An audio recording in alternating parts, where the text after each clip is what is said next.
વરણિવેશ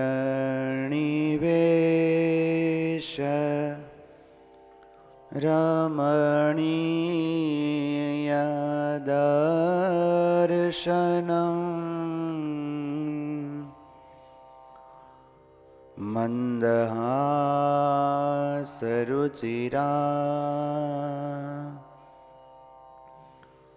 નનાંબુજમ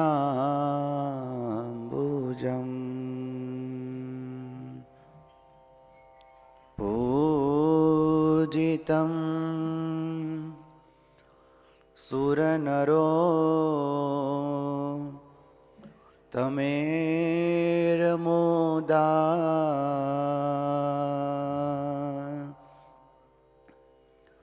ધર્મનંદનમહં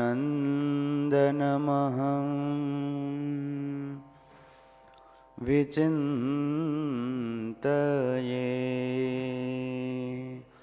બોલો સ્વામિનારાયણ ભગવાનની જય.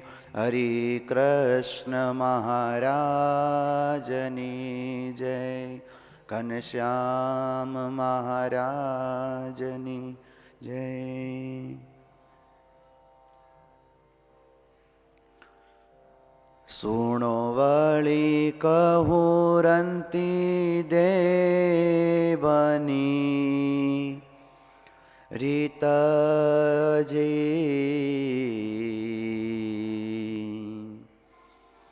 ભક્ત પ્રભુનો પૂરો પુનિતજી.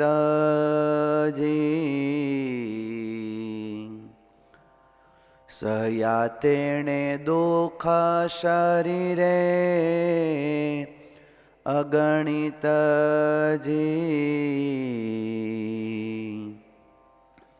કહું તેની વાત સુણો દઈ ચિત્તજી.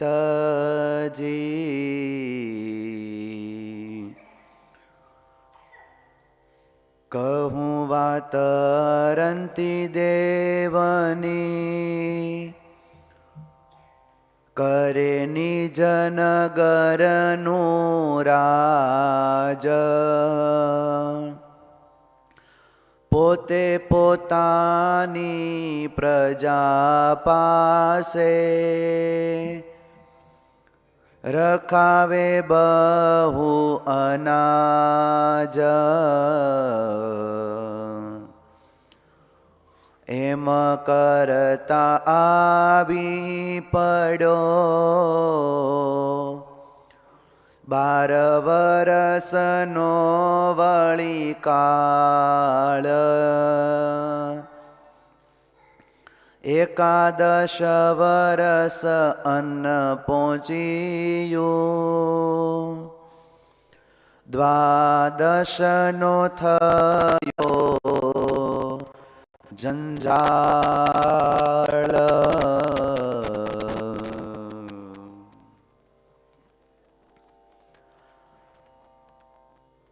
નિષ્કુળાનંદ સ્વામી આપણને આગળ ભક્ત ધ્રુવ, ભક્ત પ્રહલાદ અને સત્યવાદી એવા રાજા હરિશ્ચંદ્રની કથાઓ સંભળાવી.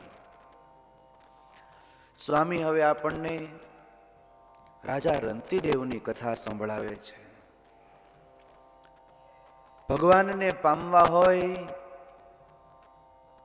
એને માટે સ્વામી ટકોર કરે છે કે શુરવીર બનો, સાવધાન બનો, કારણ કે ભક્તિના માર્ગમાં ક્યારેય ધીમી ગતિ ચાલે નહીં.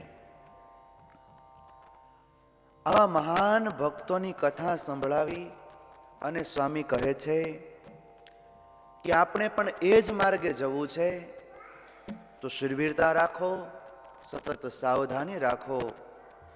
જેમ અહીંથી ઝવેર બાપા સુરત બસ જાતી હોય, ટ્રાવેલર્સ, એની હારે આપણે એમ કહીએ કે આપણી પીળી બસ એની હારવાર પોગી જાય તો એ પોગે.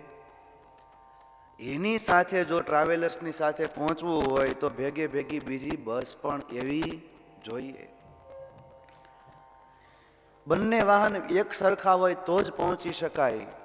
નહીતર પહોંચી ન શકાય. એમ સ્વામી એવું જ એક દ્રષ્ટાંત આપે છે.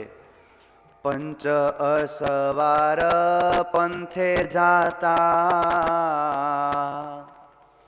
છઠ્ઠો ભેળો થયો નર ખરે ચડી, તેને પહોંચવાની પ્રતીત કરવી, એ પણ ભૂલ મોટી પડી. 5 ઘોડે સવારો એ ક્યાંક જાતા હતા અને રસ્તામાં એક જણ મળ્યો, ગધેડા ઉપર જતો હતો, ખરે ચડી. એણે કીધું હું તમારી હારોહાર પહોંચી જઈશ, પણ એ એની ભૂલ છે. એમ જે મોટા મોટા ભક્તો થયા એની આગળ એના જેવી સ્થિતિ કર્યા વગર આપણે વિચાર કરીએ કે આપણે પ્રભુને પામી જશું, આ લોકમાંથી એની જેમ જ દુઃખમાંથી આપણે પાર પડી જશું, તો એવી પ્રતીતિ રાખવી નહીં. શરીર સુખ સંભાળતા નિષદિન નવરા નવ રહીએ, મહાસુખ મહારાજનું કહો તે કઈ રીતે લઈએ. એક ઘર હતું, એની અંદર સાંજ પડે એટલે નક્કી થાય કે આવતીકાલે આપણે શું બનાવીશું. તો ઘડીક એમ કે રોટલી બનાવીએ, ભાખરી બનાવીએ, ત્યાં ત્રીજા એમ કે પૂરણપોળી બનાવીએ. તો વળી પાછો વિચાર નીકળે કે પૂરણપોળીમાં તુવેરની દાળ રાખશું કે મગની દાળથી પૂરણપોળી બનાવશું. તો તુવેરની દાળવાળા એમ કે તુવેરની દાળથી, મગ દાળવાળા કે નહીં મગ દાળ નાખજો. તો તુવેરવાળા કે મગની દાળ નાખીને જો પૂરણપોળી બનાવવી હોય તમે બનાવજો, તો હું બનાવીશ. સાંજ પડે આવી ચર્ચા. વળી પાછું એક જણાએ ખીરું પલાળ્યું હોય, તો એ કે આમાંથી આપણે ખીરું બનાવ્યું છે, ખીરું પલાળ્યું છે, તો આમાંથી ઢોસા બનાવશું કે ઇડલી બનાવશું. સવારથી સાંજ સુધીની એ જ ચર્ચા. અને આમ કરતા સ્વામી કે શરીર સુખ સંભાળતા ભગવાનની કોઈ વાત આવે નહીં, તો પછી મહાસુખ મહારાજનું કઈ રીતે પામીએ.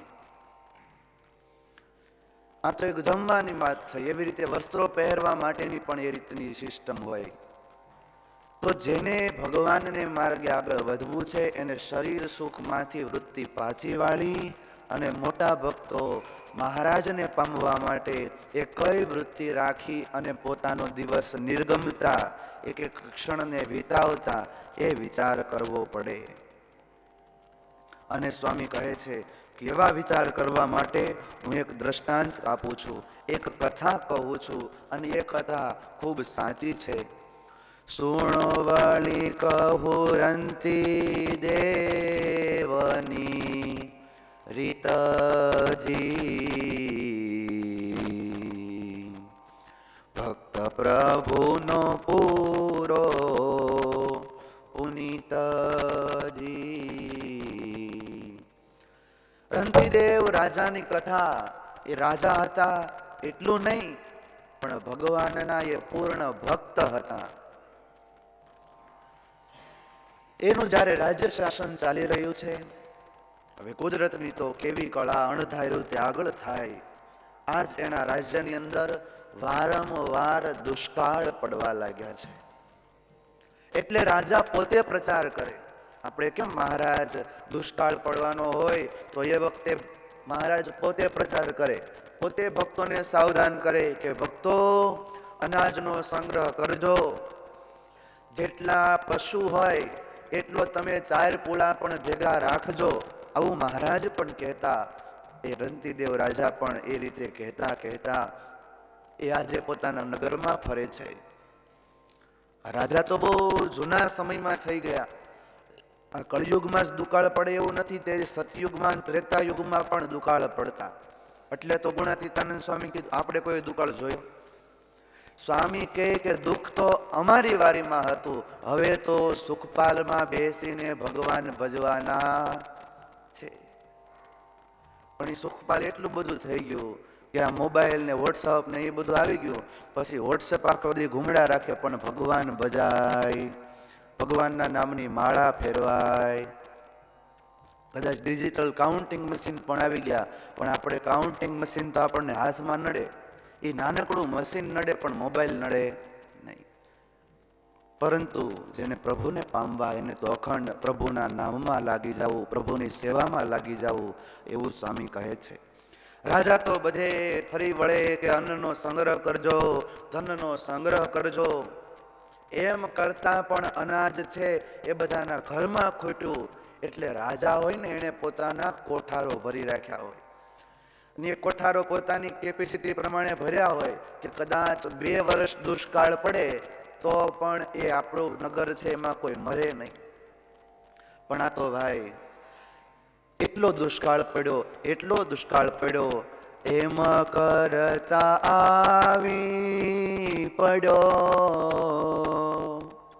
12 વરસનો વળી કાળ.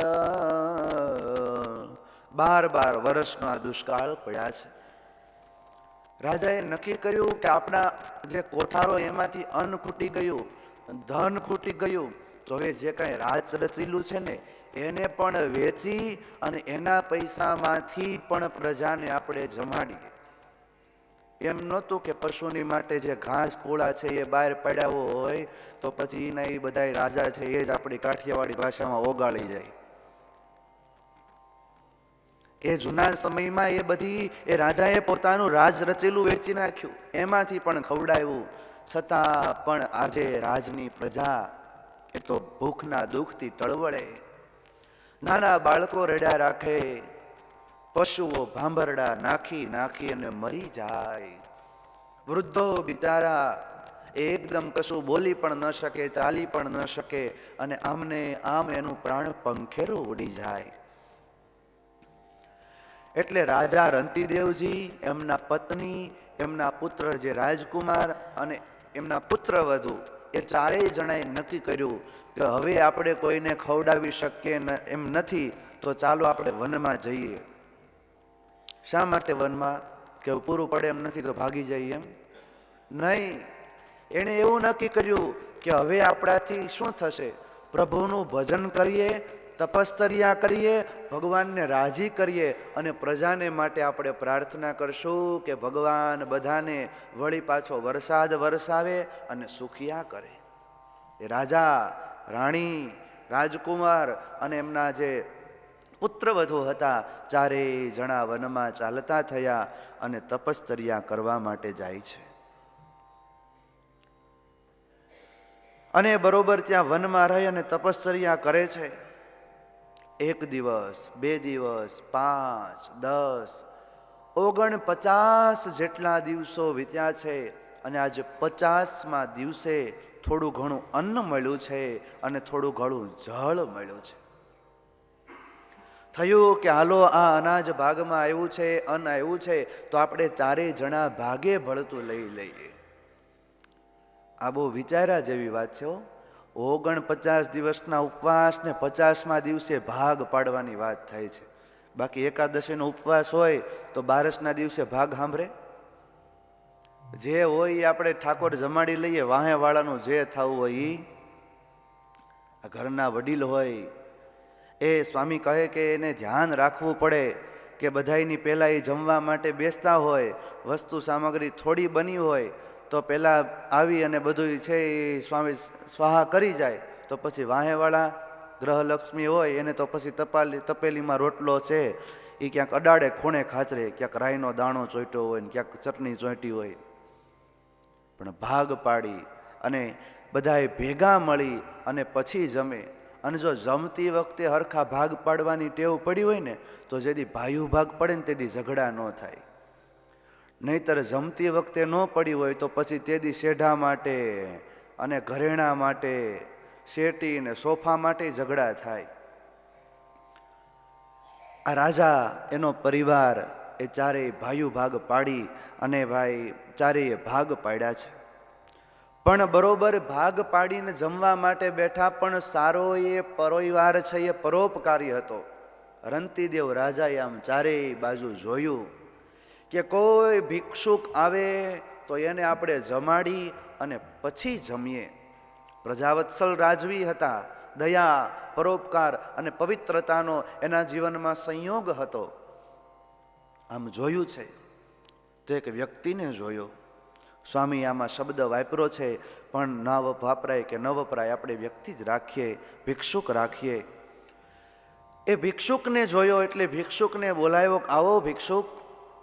ભેગો એક કૂતરો હતો કે આવો તમને અમે અન્ન આપીએ. અને એ પણ ભૂખના દુઃખથી ટળવળતો હતો, એ પણ રાડો જ નાખતો હતો. એટલે રાજાને પણ દયા આવી, એના પરિવારને પણ દયા આવી કે પહેલાં આપણે આને જમાડી દઈએ. એટલે રાજાએ પોતાના ભાગનું અન્ન આપ્યું. એ પેલો જમી ગયો. રાજાના પત્નીએ આપ્યું, છોકરાએ આપ્યું, બધું હતું એ બધું છે એ આપ્યું. ત્યાં એણે 3 ભાગ તો એ જમી ગયો, ચોથો ભાગ હતો એ પોતાના કૂતરાને નાખી દીધો. એટલું ઘટતું હતું તો એક એક પડિયો બધાએ પાણીનો લઈને બેઠા હતા. એક પડિયો એણે પીધો, બીજાએ બીજો પીધો, ત્રીજો છે એ કૂતરાને મૂક્યો, કૂતરું એને ચાટી ગયું એ પાણી, અને ચોથો પડિયો હતો એ એણે ઠેલો મારી અને ઢોળી નાખ્યો છે. જરા પણ અન્ન છે એને માટે રહેવા ન દીધું, જળ પણ રહેવા ન દીધું. ફૂટું જળ ઠામ કૂપ ઊંડો અપારજી, પ્યાસા રહ્યા રાજા સહિત ચારજી. હવે દુઃખ થવું જોઈએ ને, આવું ઓલાએ કર્યું તોય, પણ ચારેય પરિવારજનોએ એવો વિચાર કર્યો કે આપણે 49 દિવસો સુધી કોઈને ખવડાવી પણ ન શક્યા, કોઈને પીવડાવી પણ ન શક્યા, પણ ભગવાને આપણે તપ કરવા આવ્યા ને, એટલે આ 50મો દિવસ એવો આપણને આપ્યો કે આપણે બીજાને ખવડાવી અને પીવડાવી શક્યા. ઓલાએ ઢોળી નાખ્યું એનું દુઃખ નહીં, પરંતુ પોતે આપ્યું અને ઓલા જમી ગયા એનું સુખ હતું એના જીવનમાં. અને એ વખતે પેલો જે સામે ઊભેલો હતો ને માણસ, ભિક્ષુક, એ ભિક્ષુક એ અદ્રશ્ય થયો અને એમાંથી સાક્ષાત ધર્મદેવ પ્રગટ થયા છે. અને એ ધર્મદેવ પ્રગટ થયા અને કહ્યું કે માગ માગ રાજા રંતીદેવ, તું જે માગને એ હું તને આપીશ. અને એ વખતે રંતીદેવ રાજાએ માગ્યું કે મારી માટે કાંઈ નથી માગવું, મારો સારો એ પરિવાર એ પણ નિર્બંધ છે, એને પણ કશું જોઈશે નહીં, એ પણ મને ખ્યાલ જ છે. પણ જો તમે રાજી હો, આપવું હોય તો અમારી પ્રજા, અમારી રૈયત એ ભૂખના દુઃખથી પીડાય છે.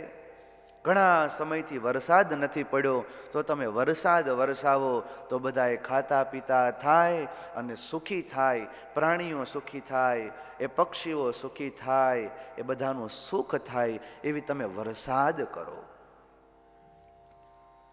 આ લખ્યું ને ગીતાજીમાં, કહ્યું ભગવાને કે રાજા છે એ મારી વિભૂતિ છે. એ કયા રાજા? જે પ્રજાવત્સલ રાજવી હોય. આ રંતીદેવ રાજાની જેવા જે રાજા હોય એ જ ભગવાનની વિભૂતિ છે. અને એ વખતે ધર્મદેવે આશીર્વાદ આપ્યા છે કે જાઓ, તમારા રાજમાં વરસાદ વરસશે, તમારો પુત્ર જ્યારે રાજગાદીએ બેસશે ને, કારણ કે અત્યારે તમારો પુત્ર પણ આ કાર્યમાં જોડાયો છે. સત્કાર્ય કરતા હોઈએ ને ત્યારે પોતાના સારા એ પરિવારને ભેગો જોડવો, કારણ કે જેટલા તમે જોડાવ, જેટલા પુરુષ જોડાય અને સાથેનો પરિવાર જોડાયો હોય ને, તો ભગવાનના આશીર્વાદ, ભગવાનના સંતોના આશીર્વાદ, સમાજના આશીર્વાદ સારા એ પરિવારને મળે. ધર્મદેવે કહ્યું કે તમારો પરિવાર પણ આમાં જોડાણો હતો ને, એટલે જાઓ, તમારો દીકરો પણ રાજગાદી ઉપર બેસશે ને ત્યારે એના જીવનમાં પણ ક્યારેય દુષ્કાળ એને જોવો પડશે નહીં, એવા રૂડા આશીર્વાદ આપ્યા છે. ધન્ય એ રાયની ધીરજને, ધન્ય સત્યવાદીની દયા ઘણી, એવી અનાદિની રીત જોઈ, પછી વિચારવી રીત આપણી.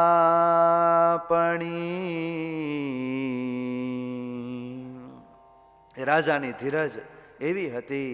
સ્વામી કહે કે આપણે પણ એ રાજાની જે રીત છે ને એને જોઈ અને આપણે આપણી રીત સરખાવવી કે આપણે એની જેમ કરીએ છીએ કે એનાથી ઓછા, અને જો ઓછા હોઈએ તો એના સુધી પહોંચવા માટેનો પ્રયાસ કરવો. ભગવાન સ્વામિનારાયણ મહારાજ એક વખત એક ભક્તની ઘરે થાળ જમવા પધાર્યા છે. બે બાજોટ મુકાણા. એક બાજોટ ઉપર મહારાજ બિરાજમાન થયા, સામેના બાજોટ ઉપર ભક્તએ ભાવથી થાળ અર્પણ કર્યો છે.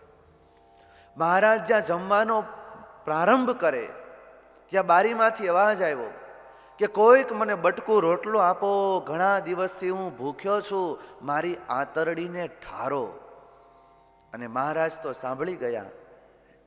જ્યાં મહારાજે એવા જ સાંભળો, નિયમ ચેષ્ટામાં આવે ને કે મહારાજ જ્યારે જમતા ઓઢી ઉપરણી રાખી કાન યુઘાડા શોભાનિધિ ઘણું ગમતા નેણા ભરી જોયા રે હરી જમતા. માથે ઉપરણી તો ઓઢે પણ કાન ઉઘાડા રાખે, કારણ કે કોઈ એવો અવાજ સંભળાય કે કોઈ સાદ પાડતું હોય કે જમવા દ્યો, હું ભૂખ્યો છું, તો તરત એને જમવા માટે આપી શકાય. મહારાજનો આવો દયાળુ સ્વભાવ. કોઈને દુખ્યો રે દેખી ન ખમાય દયાણી રે. અતિ આકળા થાય, મહારાજ આકળા થઈ જાય, અન્ન ધન વસ્ત્ર રે આપીને દુઃખ ટાળે કરુણા દ્રષ્ટિ રે. જેમનો થાળ હતો એ ભક્તને પૂછ્યા વગર મહારાજે પાર્ષદોને કહ્યું કે પાર્ષદો આ થાળ લઈ અને પેલો જે બૂમ મારે છે ને હું ભૂખ્યો છું, મને ખાવા આપો, એને પહોંચાડી દો. અને મહારાજે ભરે ભાણેથી એ થાળ એ પેલા દુખિયાને આપ્યો છે. આ એ જમાનો, એવી રીત આ રંતીદેવ રાજા અનુસરતા. પણ અત્યારે તો રાજન કી રીત ગઈ, મિત્ર કી પ્રીત ગઈ. મિત્રો દગો દેતા હોય. પાંડવોએ રાજસુ યજ્ઞ કર્યો એ વખતેનો એ સમય હતો કે બધાને જમાડવામાં આવે અને જમી રે પછી એક બાજોટ ઉપર શંખ મૂકવામાં આવે. બધા જ તૃપ્ત થયા હોય તો એ શંખ વાગે, નહીતર શંખ વાગે નહીં. આ પાંડવોના યજ્ઞમાં પણ ઘણા બધા જેમાં પણ શંખ વાગ્યો નહીં. ભગવાન દ્વારકાધીશને પૂછ્યું, પ્રભુ આ શંખ વાગતો નથી. પ્રભુ કહે કે આજુબાજુમાં ઉલટ તપાસ કરો, કોઈ બાકી તો નથી ને. અને તપાસ કર્યો, પણ છેલ્લે દુર્વાસા ઋષિને જ્યારે જમાડ્યા ને ત્યારે શંખ વાગ્યો. એ જમાડીએ તો ખરા, પણ સ્વામી કહે કે એવાને જમાડ્યું હોય કે જેના થકી એ આપણા જીવનની અંદર એ સત્કર્મમાં વધારો થાય, નહીતર તો હોય એ પણ બધું વયું જાય. એટલે દેવાનંદ સ્વામી કહે કે વિવેકી નરને એમ વિચારીને જોવું, એ કૂપાતરમાં દાન દેવું તે બીજ ખારામાં બોવું. ખારા પાટમાં પછી કાંઈ બીજ ઉગે નહીં. એ રીત એ વિવેકને પણ અહીંયા સ્વામીએ શીખવાડ્યો છે. રંતીદેવ રાજાની જેવી રીત હોય એના જેવી હોય આપણી, તો ઠરીને બેસવું ઠીક, નહીં તો કસર કાઢવી એ જરૂડો વિવેક. રાજાની જેમ મનોવૃત્તિનું સમર્પણ હોય, પોતાના સારા એ પરિવારનું સમર્પણ એ આવી રીતનું હોય. એ પરોપકાર, દયા, એવું જીવન હોય તો સ્વામી કે તો આપણી રીત બરોબર, તો જ ઠરીને ઠીક બેસવું, નહીતર એની જેવી રીત પામવા માટે મંડું રહેવું. નહીતર તો ઘણા બધા આપણા જન્મો ગયા, ઘણા બધા કામો પણ આપણે કર્યા, પણ એક આપણે આપણા આત્મકલ્યાણ સાધી લેવાનું કામ બાકી રહ્યું છે. એ આત્મકલ્યાણ બાકી રહ્યું છે એમ સમજી અને એને માટે મંડી પડવું, એને જ સમજવું સમજવું, એ પણ જાણ અજાણ અને આત્મકલ્યાણ કરવાનું શીખવાનું બાકી હોય અને એ સિવાયનું ઘણું બધું આપણે જાણતા હોઈએ તો એ પણ જાણ્યા વિનાનું અજાણ્યું જ છે. માટે આવા આપણે ભક્ત થઈએ અને કોઈને દુઃખ લાગે એવું ન કરીએ, પણ કોઈના જીવનમાં સુખ થાય એવું કરીએ તો આપણે પણ સુખી થઈએ. અને એ સુખ છે. અને ઘણીવાર એમ થાય કે અમે તો આ સંસારમાં રહ્યા, બધેથી ઠરીને ઠીક થઈએ, પછી બધું કરીએ, પણ આ સંસાર છે એવો. એક જણો એક ખેતરમાં એક ખેડૂત કોષ હાકે અને બરોબર ઘોડો પાવા માટે આવ્યો.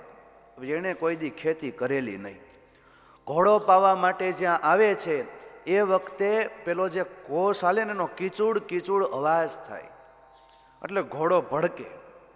એટલે ઘોડે સવારે કીધું કે એલા ભાઈ, આ અવાજ તું બંધ કરે, મારો ઘોડો તરસ્યો છે એને પાણી મારે કેમ પાવું. એટલે ઓલાએ કોષ હાંકવાનો બંધ કર્યો. કુંડીમાં પાણી હતું એ બધું વયું ગયું ધોરિયામાં. હવે શું કરવું? ઓલો કે એલા ભાઈ પાણી તો લાયો. અરે પાણી જો આમાં લાવવું હોય તો આમાં અવાજ તો આવશે જ. તું તારા ઘોડાને સીધો રાખતા શીખ, એને ઘડીક હાથ ફેરાઈ એને અહીંયા ઊભો રાખ એટલે એને આફડો એ પાણી પીશે, બાકી આમાંથી અવાજ બંધ થશે નહીં. એમ આપણે આપણા મનની વૃત્તિ છે, આ સંસારમાં છીએ તો સંસારના વ્યવહારના એ બધા કીચુડ કીચુડ અવાજ તો આવશે જ, પણ એમાં આપણે આપણા મનની વૃત્તિને પ્રભુમાં જોડવાનું તાન રાખી ગમે એવી રીતે મરડી અને ભગવાનમાં જો જોડે રાખીએ તો ભગવાનને પામી શકીએ. નહીંતર કે 58 વર્ષે એ ભગવાન ભજશું તો ડાયાબિટીસ આવીને ઊભી હોય, ગોઠણ છે એ કામ કરતા બંધ થઈ ગયા હોય તો ઉપાધિ તો કીચુડ કીચુડ તો ત્યારે પણ ચાલુ રે. અરે અંતકાળે કોઈ એમ કે ભગવાન ભજશું, ગઢપણમાં ગોવિંદ ભજશું અને છેલ્લા શ્વાસે ભગવાનનું નામ લઈ તોય કલ્યાણ થઈ જાય, તો આપણે અત્યારે શું ઉતાવળ છે? પણ સ્વામી કહે કે નહીં, પછી તો ભાઈ કફ જાળે કંઠ રૂંધાય રે, રોમ રોમમાં કોટી વીછી થણી થાય વેદના. પછી કાંઈ ભગવાન ભજવાનો અવસર મળે નહીં. માટે આ જન્મે તો ભાઈ આ શરીર માટે તો અનેક દેહ ખોયા અણ અરથે, દેહ દેહ નાયવા કાંઈ કામ, હવે આ દેહ હરિ અરથે કરી રાખવું છે અછળ આઠો જામ. ખૂબ દેહો આપણે આ શરીરના, હવે આ દેહ હરિ અરથે કરી અનેક દેહ ખોયા અણયરથે, તેહ દેહ નાયવા કાંઈ કામ, હવે આ દેહ હરિ અરથે કરી રાખવું છે અચળ આઠો જામ. આ જન્મો અનેક જન્મો આ જીવે દેહ ધરી ધરી અને ગુમાવ્યા છે. કેટલાય શરીરો નિષ્ફળ ગયા, કોઈ કલ્યાણને અર્થે કામ આવ્યા નથી. પણ જો હવે આ દેહે કરી અને મોક્ષ નહીં કરીએ તો નરક 84 નિશ્ચિત થશે. માટે વ્યવહાર અને સંસાર એ સ્વામી ફેંકવાની વાત નથી કરતા, પણ એનું ચકરડું તો ચાલુ જ રાખશે. પણ એની સાથે સાથે ભક્તિ અને ઉપાસના પણ દ્રઢ કરી અને ભગવાનના અક્ષરધામમાં આપણી ટિકિટ છે એ સીટ છે એ રિઝર્વેશન કરી લઈએ એવી સ્વામીએ ખાસ અહીંયા ભલામણ કરી છે. આપણે પણ આ સંસારની સાથે આપણા મનની વૃત્તિને પ્રભુમાં પણ જોડી રાખીએ, કારણ કે ચિત્ત કી વૃત્તિ એક હૈ, ચિત્તની વૃત્તિ તો એક છે. ચાહે તો હરિ કી ભક્તિ કરો અને ચાહે તો વિષય કમાવો. ભગવાનની ભક્તિમાં જો આપણે લાગીએ તો મોક્ષ આપણો થાય, પ્રભુના ધામને પામીએ અને ભગવાન આપણી ઉપર રાજી થાય. એ સાથે આજની આ કથાને પ્રભુના સ્મરણ સાથે પૂર્ણ કરીએ. સ્વામિનારાયણ સ્વામિનારાયણ.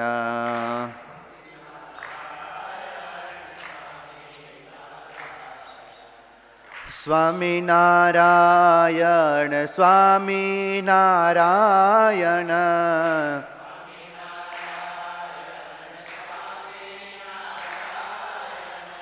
સ્વામિનારાયણ સ્વામિનારાયણ.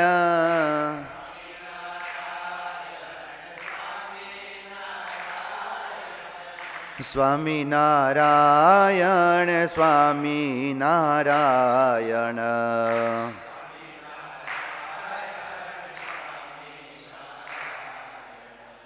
સ્વામિનારાયણ સ્વામિનારાયણ.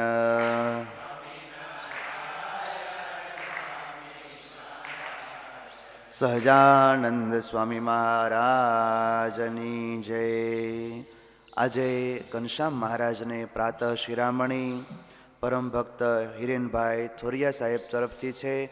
પૂજ્ય સ્વામી પાસે પધારશે અને સ્વામી રૂડા રૂડા આશીર્વાદ પાઠવશે. હિરેનભાઈ એ આપણી શાળાના પ્રિન્સિપાલ છે, સાથે એ સંતોની સાથે ખૂબ આત્મીયતા ધરાવે છે. ઘનશ્યામ મહારાજના ખૂબ સારા ભક્ત પણ છે. આજે એમના સુપુત્ર મંત્રકુમારને લઈને આવ્યા છે, ત્યારે ઘનશ્યામ મહારાજ આજે એમના ઘરનું અન્ન જેમાં છે, ત્યારે મહારાજને પ્રાર્થના કરીએ. બોલો સ્વામિનારાયણ ભગવાનની. એમના દીકરામાં પણ એના પપ્પા જેવા સારા સંસ્કારો, નિર્માની ભાવ, દાસત્વ ભાવ અને પ્રભુ ભક્તિના સંસ્કારો પ્રગટે. ગુરુકુલની પણ ખૂબ સારી સેવા કરી અને જીવનને ધન્ય બનાવે. એકવાર તાળીઓથી એમના સારા એ ઘરનો ભક્તિભાવ આપણે વધાવીએ. આ ધનુર્માસના થાળ કરવા હોય એટલે રાત્રે 2 વાગ્યે ઉઠી ગયા હોય ને ત્યારે મંડી પડે. આગલા દિવસે પણ ઘણી મહેનત કરી હોય ત્યારે અહીંયા પાછું સમયસર પહોંચાડવાનું હોય, ત્યારે એ બધી સેવા પ્રવૃત્તિ શ્રદ્ધાથી કરે ત્યારે થાળ અર્પણ થતા હોય છે. ત્યારે એ બધા ભક્તો ખૂબ ભાવથી. અને આજે બપોરે ઠાકોરજીના થાળ અને સંતોની રસોઈ અહીંયા ગુરુકુલમાં પણ એમના તરફથી છે, ત્યારે એનો પણ અત્રેથી આપણે ઘનશ્યામ મહારાજના ચરણોમાં ઉલ્લેખ કરીએ છીએ. સહજાનંદ સ્વામી મહારાજની જય.